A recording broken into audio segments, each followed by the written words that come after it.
티바트에서 아주 먼 우주 저편의 한 행성에서는 비극이 시작되고 있었다. 불길이 대지를 집어삼켰고 연기는 하늘을 뒤덮었다. 폐허 속에서 한 소녀가 부러지고 피로 물든 팔을 움켜쥔 채 흐릿한 시야로 눈앞에 두 사람을 바라보았다.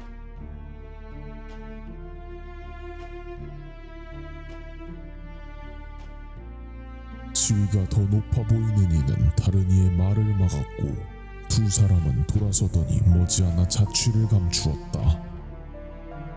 희망을 잃고 눈이 감기려던 그때 그녀의 귀에 어떠한 소리가 들려왔다. 누군가가 불타버린 땅 위를 걷고 있었다. 다가온 사람은 한 손으로 그녀의 어깨를 움켜쥐더니 바깥으로 꺼내주었다. 그 순간 그녀는 사지가 찢겨나가는 듯한 고통을 느꼈다. 고통에 울부짖으며 쏟아져 나온 눈물은 눈꺼풀을 뒤덮고 있던 피딱지를 녹였다. 잠시 후 통증이 몰려왔고 그녀는 결국 의식을 잃었다. 정신이 들었을 때 소녀는 자신이 다시 깨어났다는 사실에 놀랐다. 타오르는 모닥불과 그 앞에 한 남자와 거대한 쥐가 불 앞에 앉아 있었다. 소녀는 자신이 왜 아직 살아있는지 그리고 남자의 정체가 무엇인지 궁금했다. 하지만 남자는 그런 불필요한 질문은 하지 말라 경고했다. 그래서 소녀는 그저 별이 빛나고 있는 하늘로 시선을 돌렸다. 남자는 거대한 쥐의 다리를 잘라 살점을 검에 꿰어 불에 굽기 시작했다. 잠시 후 그는 자리에서 일어나 고기를 소녀의 입속으로 밀어넣었다. 아무런 양념도 되어있지 않았지만 지방의 풍미는 소녀에게 거부할 수 없는 유혹으로 다가왔다. 상태가 어느 정도 안정되자 남자는 소녀에게 사소한 질문을 할 수 있도록 허락했다. 소녀는 남자에게 자신과 같은 생존자냐 물었고 남자는 아니라고 답했다. 그럼 어째서 자신이 남자의 말을 알아들을 수 있냐는 질문에 남자는 수만 명이 죽기 전에 남긴 사념들을 긁어모아 기록을 살펴봤을 뿐이라 대답했다. 단지 언어를 배우기 위해서냐는 소녀의 질문에 남자는 담담히 대답했다. 그저 미미한 영양분이자 강해지기 위한 양식으로 삼기 위해 소녀의 부모를 먹었노라고. 소녀는 무어라 말하고 싶었지만 말문이 막혀버렸다. 그녀는 다른 것을 물어보기로 했다. 도대체 자신은 왜 살아남은 것인지. 남자는 그녀의 문명은 시면과 공존해왔으며 그것이 그녀의 육체를 약간이나마 강화했다는 것을, 그리고 평범한 인간이었다면 질식당한 채로 불에 구워져 무너져 내린 지붕에 깔려 죽었을 것이라 말했다.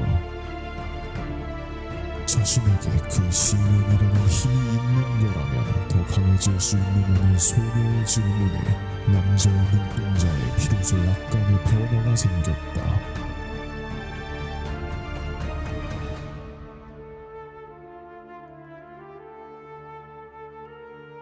그때 소녀는 예상치 못한 대답을 했다. 당시의 소녀는 아직 어렸고 그 마음속에는 아직 교활함이 존재하지 않았다.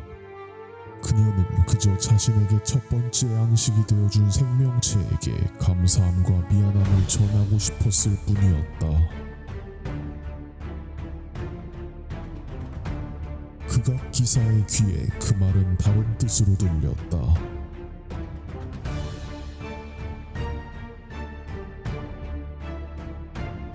극악 기사는 기대감을 품은 채 소녀에게 질문했다. 그러나 절망에 빠져있던 소녀는 그 기대감을 알아차리지 못했다. 그리고 그 소녀는 지금 스커크라는 이름으로 불리고 있다. 찢어진 힘줄과 부러진 뼈는 극악기사 수르트 알로기에 의해 복원되었다. 하지만 그것은 결코 축하할 만한 일이 아니었다.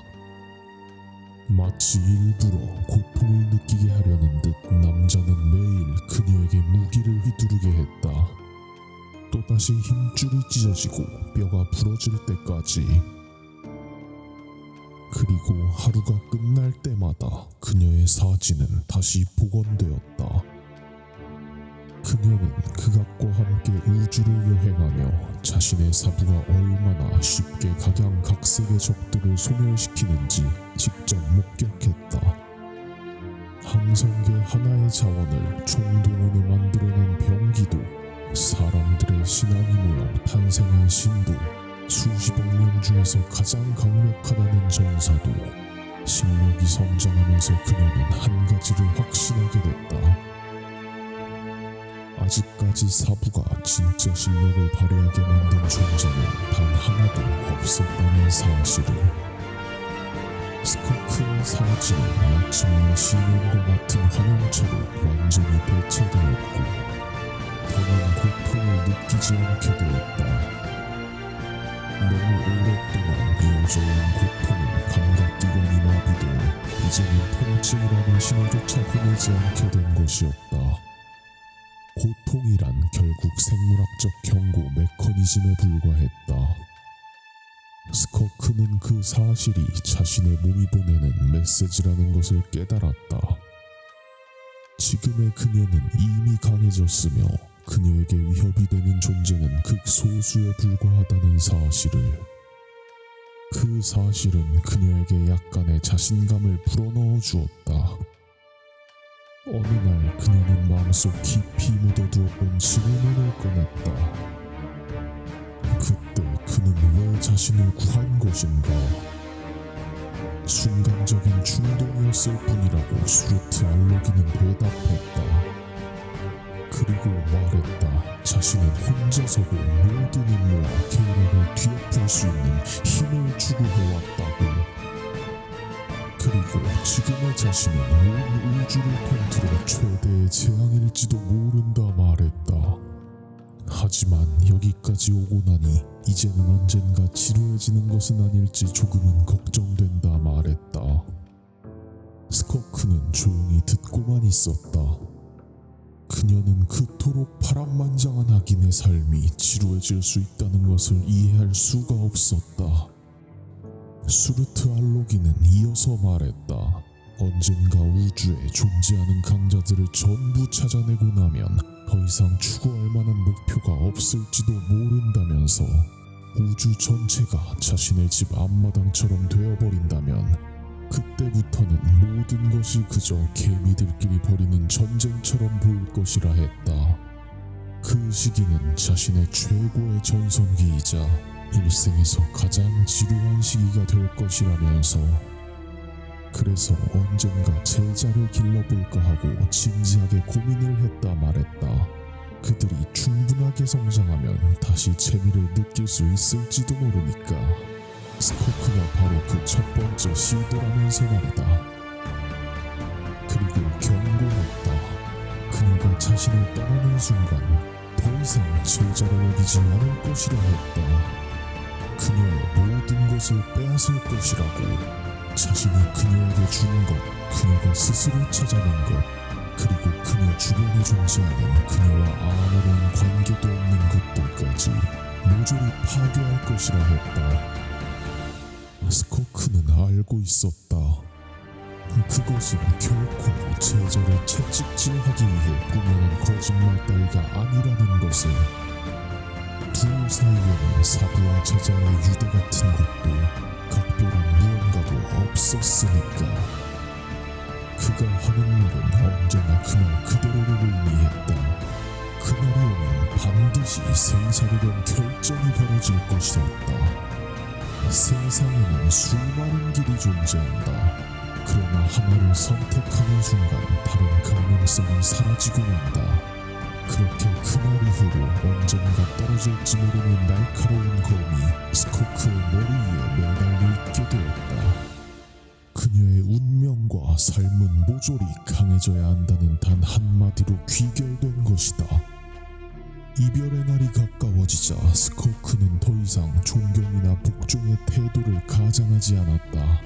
두려움은 약자에게 동기를 부여하지만 충분히 성장한 이후에는 그것을 넘어서지 못하면 족쇄가 될 뿐이었다. 그리고 마침내 그녀는 결심했다. 사부인 수르트 알로기를 떠나 그의 고향인 티바트라는 세계로 향하기로.